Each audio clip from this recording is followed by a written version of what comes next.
Hi hello guys. இன்றைக்கி நாங்கள் எங்கே போயிருந்தோம்னு பார்த்தீங்கன்னா வீடு ஒரு புண்ணியார்ச்சனை இருந்துச்சு. ஸோ அங்காட்டிக்கு மார்னிங் 6 o'clock கிளம்பிட்டோம்.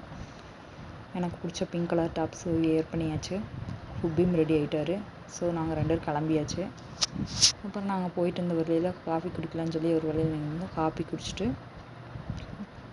ஒரு வழியாக கிளம்பியாச்சு. கூகுள் மேப்பில் தான் ரூட் போட்டு புண்ணியார்ச்சனை வீட்டுக்கு போயிட்டு இருந்தோம். ஸோ புண்ணியார்ச்சனை வீடு எப்படியோ ரீச் பண்ணிட்டோம். அங்கேயும் இங்கேயும் கண்டுபிடிச்சி. ஸோ அங்கே போய் பார்த்துருந்திங்கன்னா வீடு வந்து ரொம்ப பெருசாக ரொம்ப அழகாக இருந்துச்சு. சிலை வச்சுருந்தாங்க. சாமி சிலையே ஹவுஸாக பூஜை பண்ணி அலங்கார பூஜையெல்லாம் பண்ணியிருந்தாங்க. ரொம்ப நீட்டாக இருந்துச்சு. எல்லாமே பார்த்தோம். அப்புறம் அப்படியே ஒரு வழியாக சாமி கும்பிட்டு அப்படியே வீடை சுற்றி பார்க்கலான்னு பார்த்தோம்.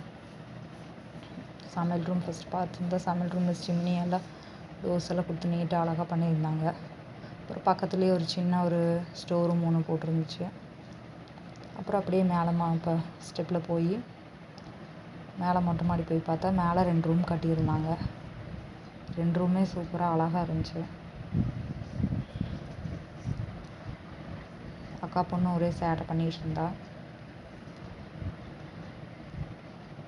அப்படியே ஹாப்பியாக வீடெல்லாம் ரொம்ப அழகாக நீட்டாக கட்டியிருந்ததெல்லாம் சுற்றி பார்த்துட்டு அக்கா மாமா எல்லோரும் அப்புறம் பாத்ரூம் போய் பார்த்துருந்தாங்க. பாத்ரூம் நீட்டாக இருக்குதுன்னு எல்லாம் பேசிகிட்டு இருந்தாங்க.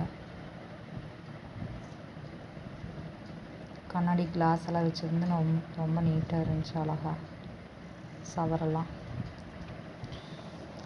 ஷவர் ரொம்ப பிடிச்சிருந்துச்சி எனக்கு. அப்புறம் வெளியே வந்தால் ரொம்ப பெரிய ஹாலு. அப்புறம் மொட்டை மாடி. அப்புறம் ஒரு வழியாக கீழே இறங்கி வந்து சாப்பிட்றக்கு வந்தாச்சு. அப்புறம் சாப்பிட்ருந்தோம்.